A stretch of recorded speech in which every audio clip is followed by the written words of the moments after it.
Hi friends, నేను వర్షంలో ఆ పొద్దు బీర చెట్లతో పాటు కాకర చెట్లు వేశాను కదా ఫ్రెండ్స్. చూడండి, చిన్న చిన్న కాకరకాయలు కాసాయి. ఆ పొద్దు మనకేమవుతుంది, చాలా పెద్ద కాకరకాయలమ్మ అని చెప్పి గింజలు ఇచ్చాడు. పక్కా మోసం ఫ్రెండ్స్, అసలు నమ్మకూడదు. అందరూ మోసమే. చూడండి ఎంత బాగా ఇచ్చేశారు. చిన్న కాయలు వచ్చాయి ఫ్రెండ్స్. చూడండి, ఈ చెట్టుకు ఒక కాయ వచ్చింది. చూడండి, ఈ చెట్టుకు కూడా ఒక కాయ వచ్చింది ఫ్రెండ్స్.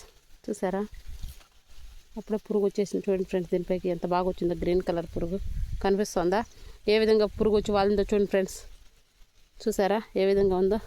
నువ్వు దిగవమ్మా తల్లి, ఒక రాక ఒక కాయ వేస్తే నువ్వు వచ్చి వాళ్ళని దాని మీద దిగు. చూడండి ఫ్రెండ్స్, అట్లా పో. ఈ చెట్టుకు కూడా చిన్న చిన్న పిందెలు వచ్చాయి. చూడండి, కనిపిస్తుందా పింద పూత? మా ఛానల్ ఎవరైనా ఫస్ట్ టైం చూస్తే సబ్స్క్రైబ్ చేయండి ఫ్రెండ్స్. Thank you. ఇవంతా బీర చెట్లు, చిన్న చిన్న పిందెలు చూడండి.